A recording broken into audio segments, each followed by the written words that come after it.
Here's the house, and the cisterns are way up on top of this hill. To give you an idea of how well the solution we chose is working, that concrete wall is 8 inches thick and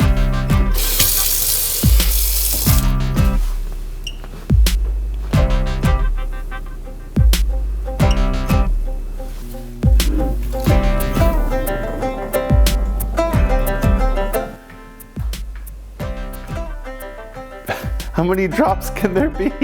A few years ago, we arrived to our rural property, but the problem is we had no water supply. And instead of risking drilling a well and getting no water, we decided to build our own off-grid gravity-fed water system and install a couple of cisterns at the top of our hill that would provide us with gravity-fed water, no problem. The only thing is we had no way to monitor the system, and so we ran out of water more than once.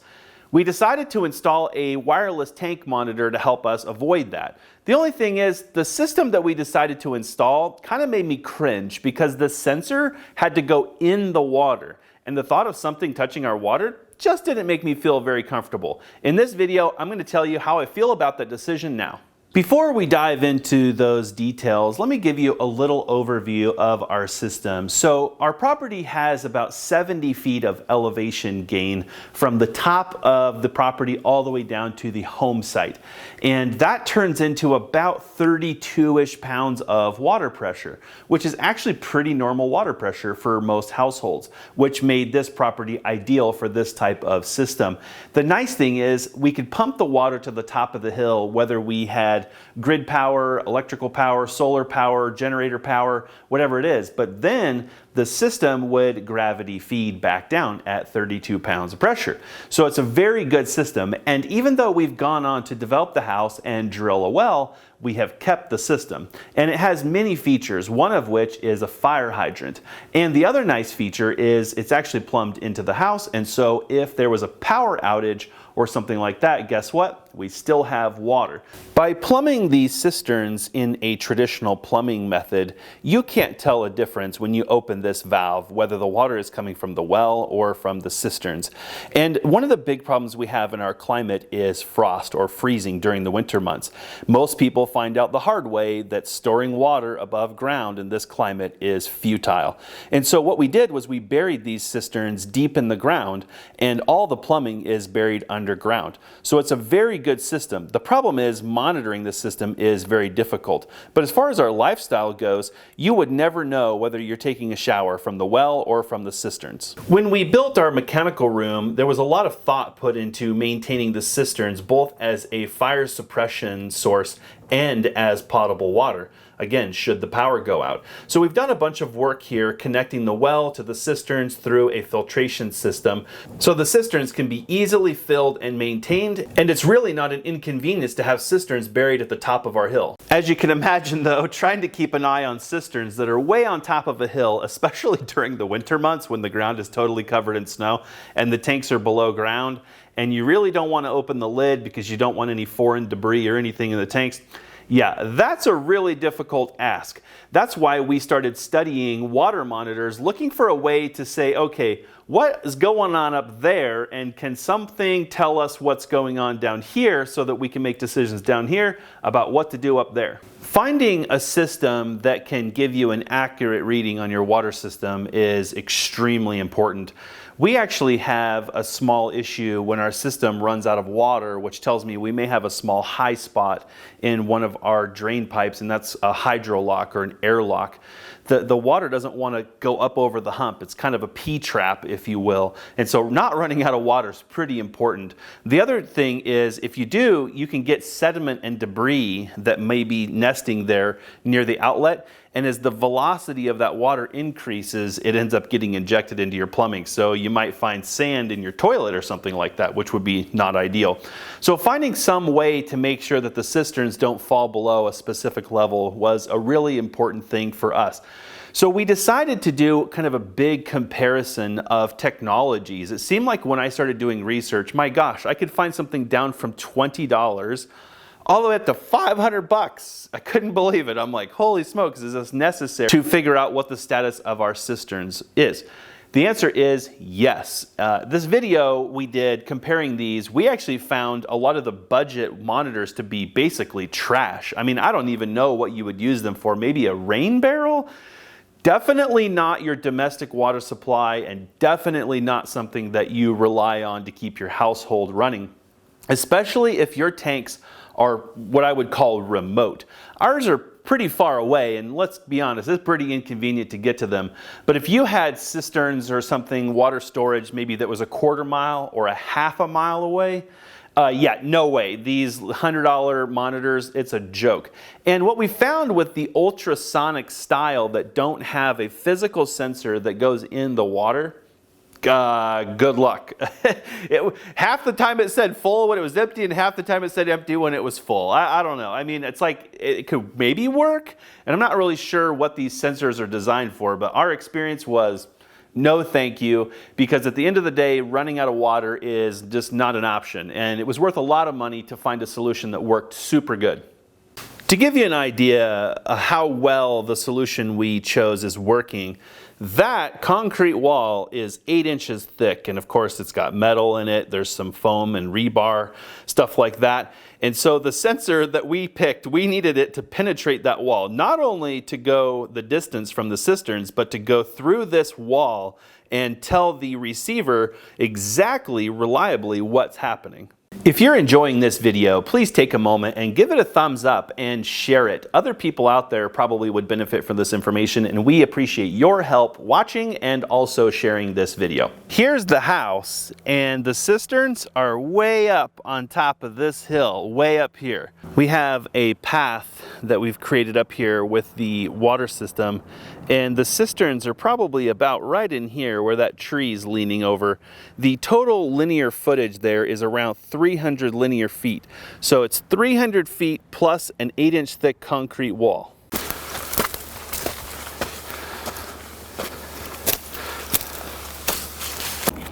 And here is the transmitter for this system. And so again, this is a wireless system, which is a little confusing because the sensor itself is wired. But from here, this tiny little antenna actually transmits all the way down there to the house, to that receiver that's on the wall. You can see this small bung here on the top of the lid. And what happens is this sensor gets lowered down into the tank. And because of that, it's basically automatic. The sensor rests on the bottom of the tank, and what it senses is the pressure differential when the tank is empty and when it's full. So essentially it's self-calibrating. There's no need to set it up or tune it or tell it really anything. This small transmitter module here actually contains a battery, and then you can see this little solar panel on top that actually charges or renews the battery. And underneath is completely weather sealed. The setup on this was really ridiculously easy compared with a lot of the budget models. We basically carefully lowered the sensor into the tank and installed this bung, which I believe we got as a kit from the company itself, and it seals off completely. Obviously no debris or anything can get in the tank. And then we connected the sensor to this, and then I think when you connect the sensor, it pretty much powers the unit on. There really isn't even an on-off button if my memory serves me right. And I am not kidding. This thing has been sitting up here for 4 years. That's it. Just sits here and does its job. It's literally hands off, no maintenance, nothing to do. That said, in the wintertime, I've noticed that there's been some short gaps in the readings, and I think the reason for that is that this solar panel gets covered in snow, and because of that, it's not able to charge. The other question I have is about sun angle. So I think what we're going to do long term is use their DC connection and ultimately put grid power to this little unit. But honestly, for this little tiny solar panel to do its job, it's pretty impressive. And of course, once the days started getting longer and spring started coming, the readings started getting more consistent. After we attached the transmitter and put the sensor inside, we did have to connect the receiver down there to grid power. They make a few different options. We chose one that was wall mounted because we wanted it to be integrated into the house, because this is basically a permanent part of our life and our property. It's not something you want to forget about and have the water go stagnant stagnant. So we felt like this is kind of like an appliance. I mean, it's no different than like a refrigerator or your clothes dryer or washer or whatever. Other than that, once we connected the system, everything pretty much just started doing its job. The receiver down there started telling us how much water was in here, and immediately, just like that, we were able to pay really close attention to the system. I was really hesitant to allow anything to touch the water. When we built this water system, we were super careful to make sure that we didn't get any debris in the tanks, because this is drinking water. And we're also very careful with filling the system and all that stuff. So what we didn't want was something foreign to be in the water and touch it. I am actually honestly surprised. We've checked this system a couple of times over the last couple of years, and the sensor is sparkling clean. There's some small caveats to that. The treatment system that we use actually does inject a tiny bit of chlorine into the water, and so it keeps the cisterns from getting stagnant or anything like that. We also do cycle the water through constantly to make sure that the water doesn't sit in the tanks for a long extended period of time. Honestly, when we first started testing these systems, I was convinced that this system would probably be one of the worst, even though ironically it was one of the most expensive. And I am genuinely surprised that you can put a sensor like this down into a tank. It self-calibrates, and it's so accurate. This thing reads to within 1% of the system, and it has been a major benefit to not running out of water. It's super reliable, which is ironically what we were after, although honestly, I wasn't thinking that this is how we were going to achieve it. It befuddles me a little bit that some of the other wireless tank monitors literally couldn't even reach down to the outside of the house. One of them barely transmitted halfway down, 150 feet. None of them could even make it inside the house, and yet this little system here has been working flawlessly for 4 years, transmitting inside the house with no issues. I know that this company actually offers some additional antennas, and there's a little bit more technology, so I was thinking, man, if we can't get a reliable signal down to the garage, maybe we need to spend just a little bit more money. And I know that there are people out there in the world who have water systems that are very far away. Maybe the home site's over here, you know, but the water source is over here. And so I wouldn't be surprised if the long range stuff, my goodness, will go half a mile at least. In this case, I'm pleasantly surprised that we had to make no meaningful upgrades to the system. It just worked right out of the box. One of the things that living off-grid taught us is that you have to pay attention to your resources. And I guess that's one of the parts of the lifestyle that a lot of people who try to go off-grid, who are not familiar with off-grid, struggle with, is that most people just turn it on and water comes out. They have no idea where it came from. And because of that, we became very in tune with our system. The problem is when we installed this system, we became very out of tune because we had no way to really pay attention. And so it was deeply ingrained in us, even though we have since drilled a well, and quite frankly, we're a little bit less restrictive and a little bit more wasteful with water. But I think this system also keeps us a little bit grounded, because paying attention is a big part of this lifestyle, not only living rural, but also being off-grid. And if it weren't for this system, honestly, I don't know how we would pay attention to what's going on in our cisterns.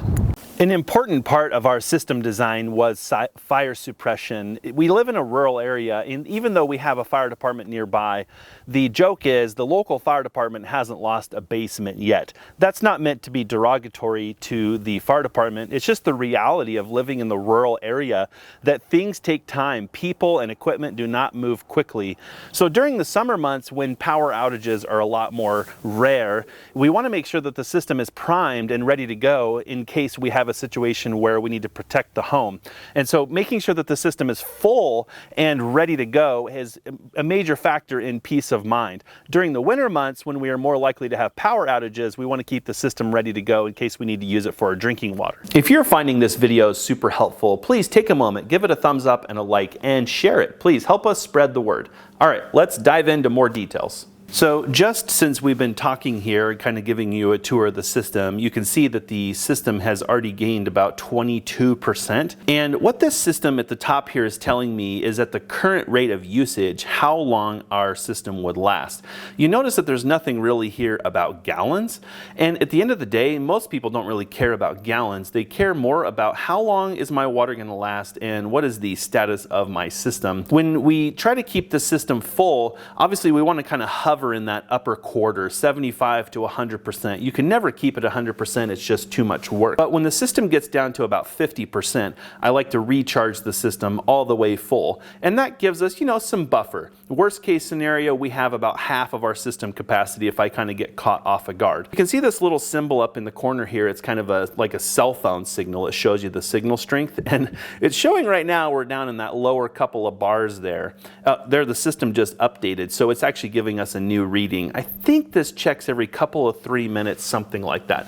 Of course, we're not using this system right now, and so we're showing 141 days of usage. If we tap on the usage here, it actually gives us a history of the tank.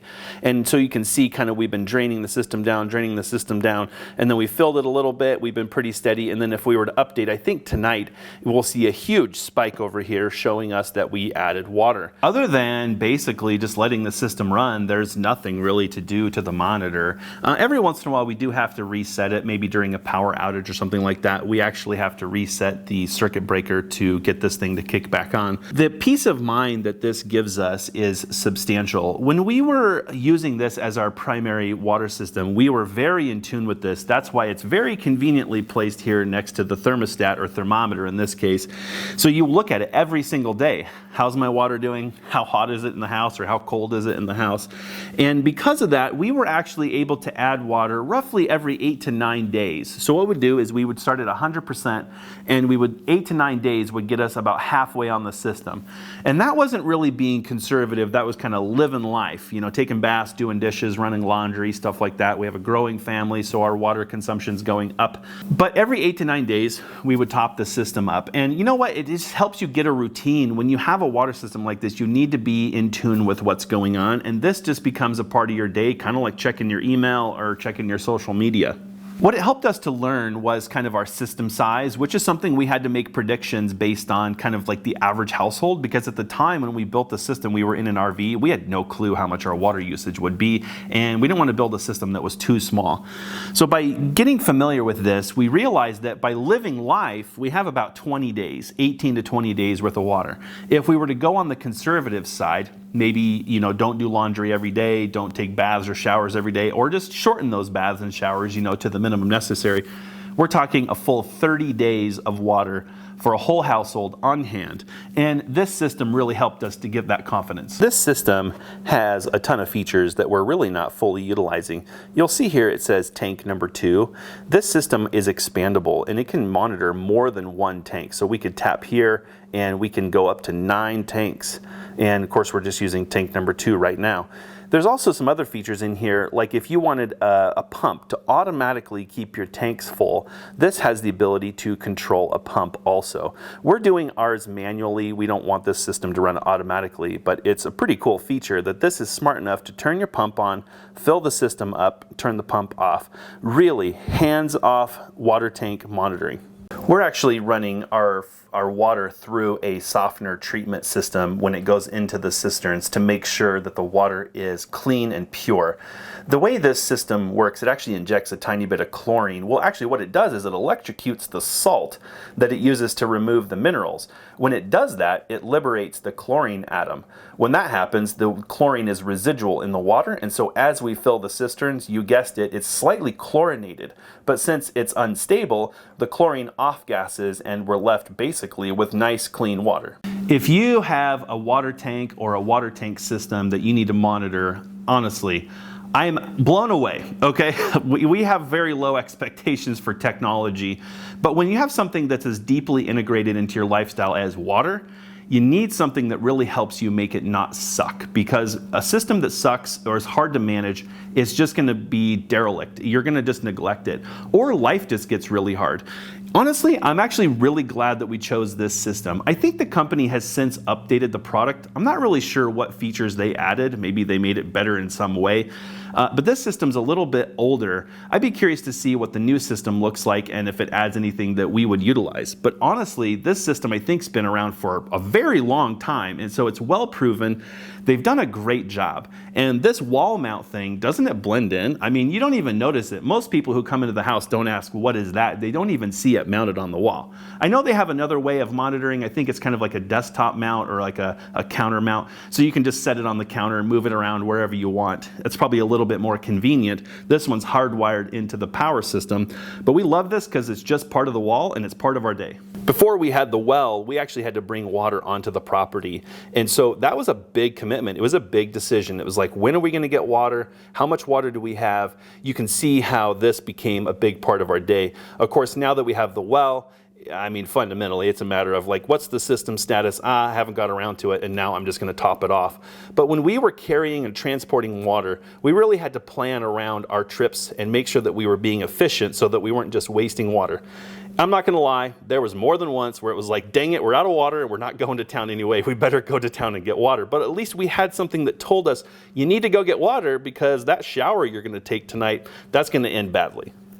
So would I put a water monitor with a sensor that goes into the water in again? I would say yes, which actually surprises me. I can't tell you secretively, I never told my wife how resistant I was to this idea, which is probably both why we tested it last. I mean, it was also the most expensive, but I would say it was a very good investment. And maybe that's another reason I was hesitant, because we had such bad luck with the cheap, low quality monitors. I'm like, I am now wondering if this is even possible at all. And I'll tell you, it's been a wonderful system. You know what's funny is we've had a well now for almost 4 years, and it's been a wonderful feature to have, even though we have access to the water. The cisterns are so deeply integrated into this house and this property, I can't imagine not having this system. So if you're thinking about putting a system in, or you have a system and you're frustrated, maybe you've tried some of the cheaper junk out there and you've thought, you know what, it's not possible. I'm telling you, it's surprising how good of a system this is.